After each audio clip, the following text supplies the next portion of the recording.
Hey everyone, oftentimes when we think in grinding sessions, it feels like you just want to abandon the game. And this feeling is heavier when you need to spend countless hours in the process. In this channel I have already shared some opinions about some games like Record of Agarest War, where the last section is just unforgiving. In Monster Hunter Rise, once you want to reach the end game with afflicted monsters. In Xenoblade Chronicles Edge, to gather materials for your build and the mechs. Grand Blue Fantasy Relink, once you want to get past a peculiar battle, plus every character you can train. And this list of games could be big. But let's look at the other side of the coin, with games I found really entertaining and addictive to actually go there and farm. With that, consider that there will be some gimmicky entries. So with no particular order, let's begin. As far as action RPGs go, here we can allocate plenty of games, like Grim Dawn, Diablo and Path of Exile. All of them having amazing grinding sessions, but Last Epoch offers an adventure where you can sink good chunks of time enjoying those sessions. Now this game isn't perfect, its story ends quite abruptly, enjoyable with that amazing concept from Chrono Trigger, but let's place its story aside. I will say that its progression and complexity is something that can be enjoyed by newer players and veterans in the general. What is cool about this game is that creating your character has so many variations and combinations that even if they have the same skills, if the class is different, the gameplay is going to be completely different. But here the main dish is once you reach the Monolith of Fate, where difficulty and loot will go hand in hand. But the game doesn't limit itself with mindless grinding, because each monolith has, let's say, a specific loot. In other words, if you want to farm some items to specialize your character, you can do it, without having to waste time on loot that most likely you're going to throw away. And of course, this can be combined with the factions to exchange your items, or have the chance to find shiny stuff along the way. And we can also throw a quite interesting crafting concept, once again simple enough for everyone to understand. With this and the many options to sort your stuff, you will have lots of fun grinding in this game. Another game that I enjoy a lot was Rune Factory 4. Between this and Titles of Destiny, the best combat system. But my deal with this game is that, while its story can also be thrown a bit aside, for those who enjoy random and entertaining interactions between characters, they happen a lot here. But then again, this is a really simple game where you can relax if you enjoy tasks like taking care of your crops, monsters and finding secrets here and there. I will say that the first two arcs help as first steps to open the curtain to one of the hardest parts in the game. I like to call it Rune Prank. Because sure, you'll find really annoying rooms, like the one where there are like 20 measures that can't be hit directly, and stuff like that. I will say that being creative was what hooked me in the last arc. And also because you can farm a lot of exotic materials to specialize your character. But this is the point that can be annoying for a lot of people too, because there are pretty much two outcomes here. Either you took the time to understand the crafting system and level up your stuff, or you just wanted to brute force your way. If it is the latter, most likely the game will feel unfair. But if you took your time, here is where all your efforts will pay. Because I consider that the pace by this point is quite nice, as the game will ask you to take unorthodox approaches and gather materials here and there to polish your stuff, but also you will find amazing challenges left and right.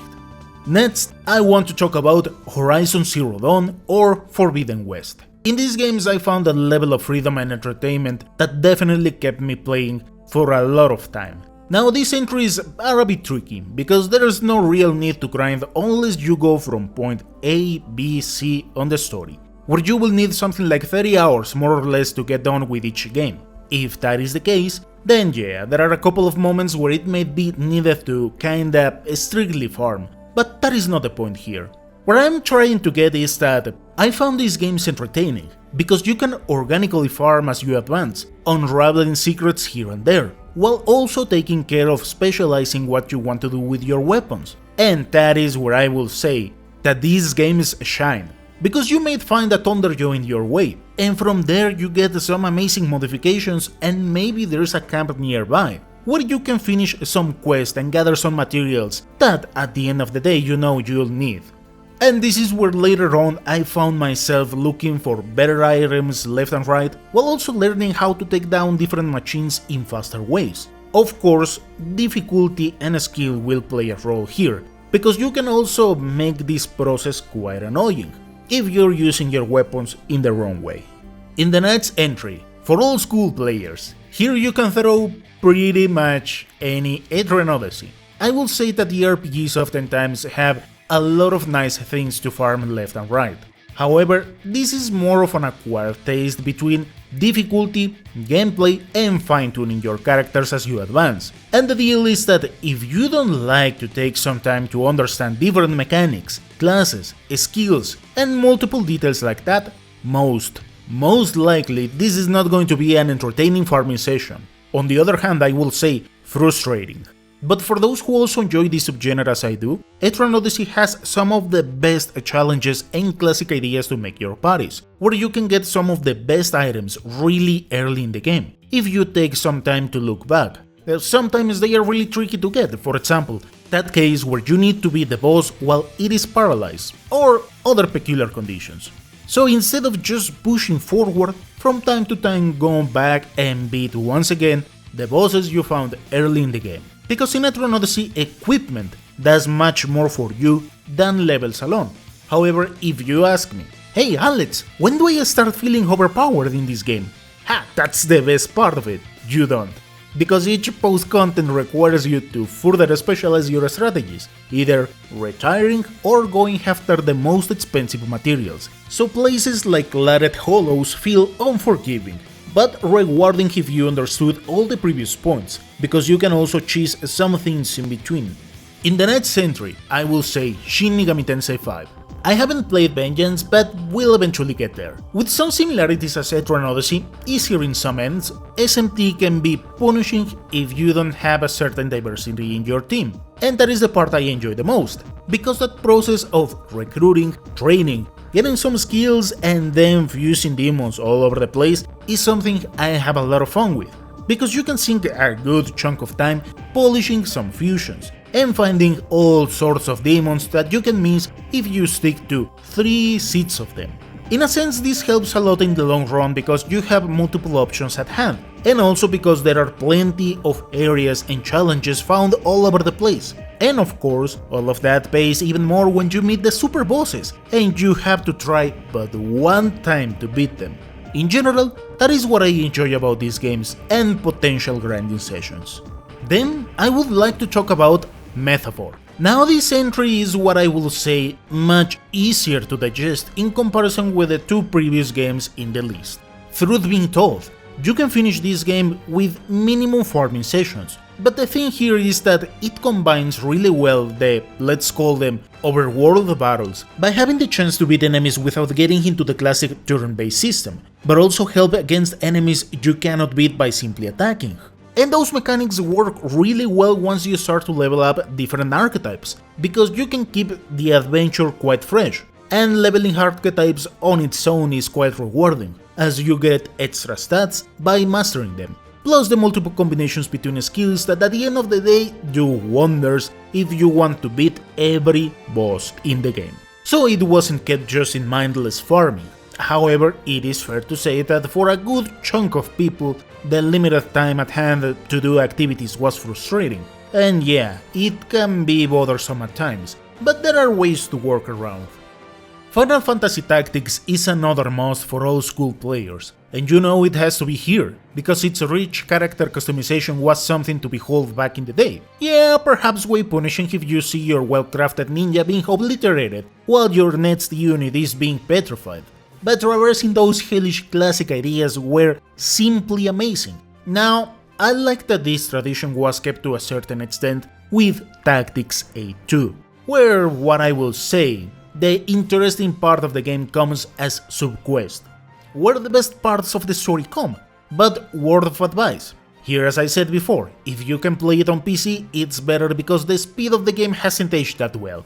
Aside from that, these are entries where sinking many hours feel rewarding, as these games offer countless combinations. However, I would also argue that for optimal results, it's better if you get a guide, as there are many little details that can help you in the long run, as well as the ways in which you can unlock specific jobs. Otherwise, it can also turn into a mindless grindfest, but at least in A2, remember about clan trials, go for the negotiation, teamwork and advocates.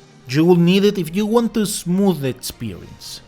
Then I will throw Pokemon. If there is a franchise that I used to love, but now I despise, is this one.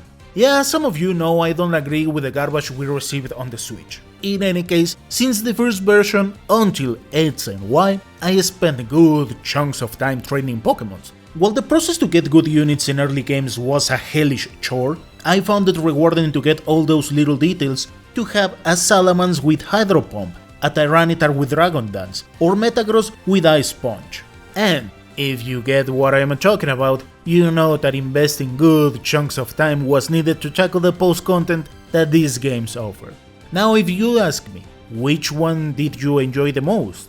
That was Pokemon Emerald with the Battle Frontier, because there were amazing challenges and rewards all over the place, plus the chance to clone your stuff and then send them onto Pokemon Coliseum to fight broken teams. It is worth mentioning that newer releases have improved plenty of those things, but I don't like shiny locks and that they became so frequent that they don't feel special anymore. In the next spot I would like to talk about Labyrinth of Refrain. If I don't place Galeria here, it's because going for over 3000 floors on a hellish adventure is not particularly my cup of tea.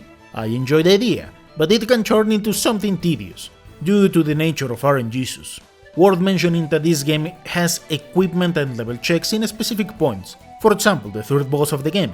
By that moment, if you don't take the time to change your stuff and level up a bit, most likely you will struggle. However, what I enjoyed is that within those farming sessions, due to the nature of this game, you can end up finding items that can be used since really early in the game until pretty much the last fight. And something similar happens if instead of going after the last boss, you take your time to go after the super bosses. This is the next real farming session that you are going to have, but this is something I also enjoyed, because by this moment you can start creating your team however you want. Then again, I am glad Galeria improved the idea about the skills, but I still consider Refrain's level design something much more enjoyable. And the thing is that the last stretch of the game is quite entertaining, as it is paved with really good challenges. And in our last entry, I will talk once again about EVE Online. I know I have shared this game several times, I won't talk about it for a while, but just because this thing accomplishes many objectives quite well. Now I played this game for a little over 8 years, and my idea was to pay the least amount of money, so I had to learn a lot of things quite fast, and down the line as something like 4 years in a row, I religiously play this thing almost every day. And the thing is that my list of activities was so rich that I enjoyed those days a lot. And yeah, EVE Online is pretty much an endless farm, like many other MMORPGs. But describing parts of that process, there were moments where I lived spawning, let's say, special sites that can fetch huge amounts of money and special items. Later with those items, I made some special arrangements to travel onto deep parts of null space, where I had the chance to take down my first officer ship, which also gave me a lot of money. From there I placed an Athanor or Moon Miner, which also fetch lots of money. And all of these combined with some of the first Triglavian ships on the marketplace. And yeah, every activity took a good chunk of time, but traveling all around different areas was something extraordinary. It's worth mentioning that not everything in this game are roses and sunshine, because I also lost plenty of things in the process, but that is part of the main idea of this game, risk versus reward. With this, I hope you found this video informative. Thank you so much for watching, and I'll see you next time.